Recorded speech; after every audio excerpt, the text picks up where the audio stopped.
नमस्कार दोस्तों, स्वागत है आपका हमारे चैनल गोविंद गोपाल में फिर से एक बार। दोस्तों आज इस वीडियो में हम बात करेंगे शिक्षा मित्रों के सिर्फ एक ही बिंदु पर, वो यही कि विधानसभा में पूछे गए सवाल पर माननीय वित्त शिक्षा मंत्री जी ने क्या कहा, राज्य सरकार की तरफ से क्या जवाब निकला। आप बहुत अच्छी तरह परिचित हैं और आप ये खबर आप तक पहुंच भी गई होगी कि राज्य सरकार ने बिल्कुल मना कर दिया कि हमारा कोई विचार नहीं है कि हम शिक्षा मित्रों का मानदेय आगे बढ़ाएंगे। इसको लेके सोशल मीडिया पर काफ़ी परेशानी रही, कुछ लोगों ने गलत कमेंट भी किए, सरकार से कहा भी कि सरकार बेकार है, कुछ नहीं करेगी। इस तरह के तमाम नकारात्मक पोस्ट सामने देखने को मिली। लेकिन हम आपसे यही कहेंगे कि आप ऐसा बिल्कुल ना सोचें। सरकार आपके बारे में बहुत ही जल्द कुछ अच्छा निर्णय लेने जाएगी और बहुत ही अच्छा कुछ करने जाएगी। ऐसा क्यों है, हम ऐसी बात क्यों कर रहे हैं? हम इसलिए कह रहे हैं कि मानदेय ना मिलने से ये मतलब नहीं होता है कि भविष्य अंधेरे में चला गया। मानदेय बढ़ोतरी नहीं होने पर क्या आपको नहीं लगता कि विधानसभा में पूछे गए प्रश्न कुछ गलत थे? अगर बसपा विधायक जी को अगर सवाल पूछना ही था तो मानदेय बढ़ोतरी की बात उन्हें नहीं करनी चाहिए थी, क्योंकि शायद इतनी जानकारी तो वो भी रखते होंगे कि जब देश में नई शिक्षा नीति लागू हो जाएगी तो क्या किसी को मानदेय मिलेगा। और ख़ासकर शिक्षकों को जो शिक्षण कार्य कर रहे हैं, स्कूल में पढ़ा रहे हैं, उनको तो मानदेय की बात होनी ही नहीं चाहिए। उनको तो सीधे सवाल पूछना चाहिए था कि नई शिक्षा नीति आप कब से लागू कर रहे हैं राज्य में, और लागू कर रहे हैं तो उसके बाद शिक्षा मित्रों के नियमितीकरण के बारे में आपके क्या विचार हैं। आप कैसे शिक्षा मित्रों के मानदेय को वेतन बदलेंगे जब नियम है कि मानदेय नहीं मिला करेगा, वेतनमान मिला करेगा, वेतन मिला करेगा। तो उसके लिए सरकार क्या विचार कर रही है? सरकार शिक्षा मित्रों के लिए कौन सा ग्रेड दे रही है, किस तरह से उनके नियुक्ति को स्थायीकरण कर रही है, ये सब बातें सवाल अगर सही तरीके से पूछ लिए जाते तो शायद सरकार इसका जवाब कुछ वो देती जो शायद शिक्षा मित्रों ने आज तक सुना ही नहीं। लेकिन सवाल भी वही, जवाब भी वही जो सरकार से शिक्षा मित्र पिछले लगभग 4 सालों से सुनते आ रही है। जब भी पूछा जाता है कि आप शिक्षा मित्रों के लिए क्या कर रहे हैं, तो हमने उनका 3500 से बढ़ा के 10,000 रुपये मानदेय कर दिया है।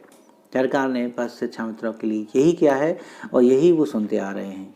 इसको लेके शिक्षा मित्र काफ़ी परेशान रहते हैं कि हम यही बात आखिर कब तक सुनते रहेंगे सरकार से।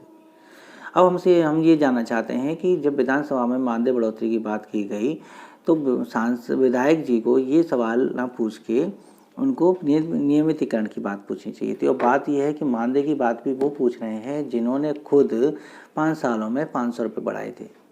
जी हाँ, हमें जहाँ तक याद है, अगर मेरे विचार में कुछ गड़बड़ हो या मैं कहीं गलती कर रहा हूँ तो आप हमें कमेंट करके ज़रूर बताइएगा कि जब बसपा सरकार थी तो 3,000 से 3,500 रुपये, 500 रुपये ही बसपा सरकार ने बढ़ाए थे, वो भी लखनऊ में आंदोलन करने के बाद। क्या सरकार 3 से 3.5 ही करने में सक्षम थी, जबकि यहाँ पर सरकार ने 3.5 से 10,000 रुपये किए। इस बात को आप बिल्कुल भी मत कहिएगा नीचे कमेंट में कि 40,000 से 10,000 किए हैं। जी नहीं, सरकार ने 3,500 से 10,000 ही किए हैं, क्योंकि कोर्ट के आदेश के बाद तो शिक्षा मित्र जो पोस्ट थी वो तो शून्य हो गई थी। इस बात को हमें मानना पड़ेगा कि सरकार की मर्जी पर ही वेतन मानदेय मिल रहा है। कोर्ट ने अपने आदेश में कहीं ऐसा नहीं कहा कि इनको वेतन उतना ही देते रहें चाहे शिक्षा मित्र बना दें।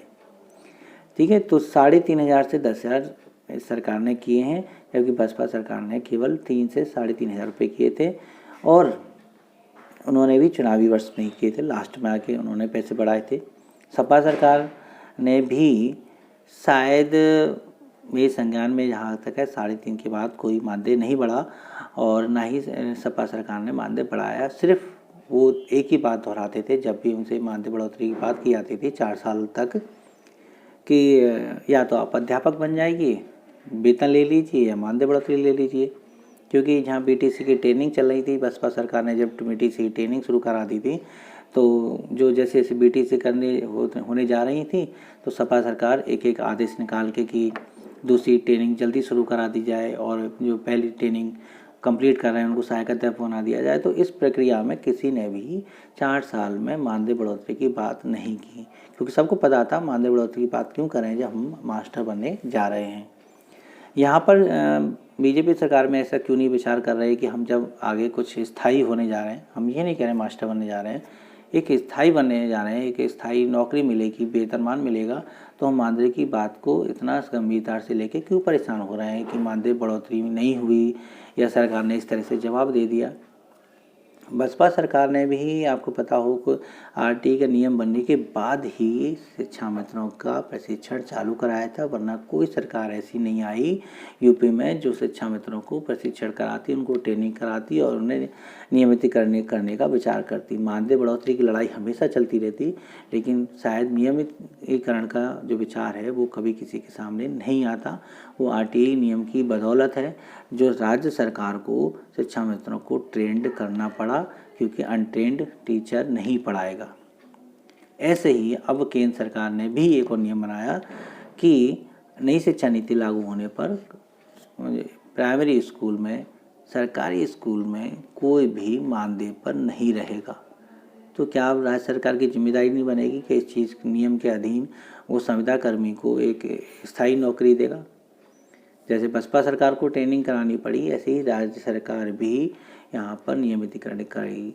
अब फ़र्क सिर्फ इतना है कि वहाँ सिर्फ ट्रेनिंग का विकल्प था, यहाँ पर नियमितीकरण का विकल्प और अधिकार राज्य सरकार के पास है कि वो किस तरीके से उनका स्थायीकरण करेगी। तो इसलिए यहाँ सरकार के संग तालमेल बना के रखना बहुत ज़रूरी है, ताकि अगर वो नियमितीकरण भी करे तो एक अच्छे ग्रेड, अच्छी पोस्ट और अच्छे वेतनमान के साथ करे, वरना उसमें ऐसा कुछ नहीं है। नियमितीकरण वेतन ग्रेड मान लो उन्होंने बहुत कम दे दिया और नौकरी भी स्थायी कर दी, तो उससे क्या फ़ायदा। एक अच्छे वेतन पाने के लिए सरकार से तालमेल बना के रखना पड़ेगा। तो मानदेय ना बढ़ाने पर इतना परेशान ना हो, क्योंकि कोई भी सरकार कितना मानदेय बढ़ाती है या भली भांति परिचित हैं, आपके पास 15 से 20 वर्ष का अनुभव है कि सरकार ने कितने आंदोलन बाद कितना मानदेय बढ़ाया है, आप सभी भली भांति जानते हैं। मेरा तो विचार बस यही है कि आप सरकार कि इस बयान से परेशान बिल्कुल ना हो। अप्रैल और मई में जल्द ही सरकार आपके लिए एक जो है अच्छा काम करने जा रही है। आप नई शिक्षा नीति लागू होने तो दीजिए, उसके बाद देखिए कि राज्य सरकार अपनी पिटारे कैसे खोलती है। अगले जो 19 मार्च को सरकार को 4 साल पूरे हो जाएंगे, तो हो सकता है कि संभावना बताई जा रही है कि उस मंच से भी सरकार कुछ घोषणा कर सकती है। चुनावी वर्ष में फ़ायदा उठाना हर पार्टी का अपना दायित्व रहता है, अपना जो है एक मतलब प्रक्रिया है कि हमें इस चुनावी वर्ष में कुछ ना कुछ करना है उन लोगों के लिए जिनसे हम बदले में वोटिंग की जो है उम्मीद करते हैं। और लखनऊ से या कह लीजिए कि सचिवालय से और दिनेश शर्मा जी कमेटी की तरफ से वहाँ से जो बातें निकल के आ रही हैं, जो कहने जा रहे हैं लोग, उसमें गंभीरता से अगर बात विचार विमर्श किया जाए तो कुछ जानकारी हमें भी मिली है जो आपके उज्जवल भविष्य के लिए बहुत अच्छी है। बहुत अच्छी मतलब ये है कि शिक्षा मित्रों का भविष्य सुरक्षित है और बहुत ही बेहतर होने जा रहा है। इससे संबंधित भी हम वीडियो आपके लिए ज़रूर बनाएंगे। हम अभी थोड़ा और छानबीन कर रहे हैं ताकि वो जो कन्फर्म हमें बातें मिली हैं वो और अलग अलग माध्यम से भी सही साबित होती हैं या नहीं। जैसे ही वो सही साबित हो जाएंगी तो आप निश्चित रहिए, टेट पास शिक्षा मित्र, नॉन टेट पास शिक्षा मित्र सभी के लिए सरकार व्यवस्था कर रही है और सभी को स्थायी कर रही है, सभी को वेतन मिलेगा। सही बात अगर आपको लगती है तो नीचे कमेंट में हमसे कोई भी सवाल पूछ सकते हैं। इस वीडियो को आप अपने दोस्तों के साथ शेयर कर सकते हैं, लाइक कर सकते हैं और हमारे चैनल को शिक्षा में से जुड़ी अपडेट पाने के लिए भी सब्सक्राइब कर सकते हैं। हम नेक्स्ट वीडियो में आपसे फिर मिलेंगे कुछ अच्छी और गुड न्यूज़ के साथ। तब तक के लिए नमस्कार, टेक केयर।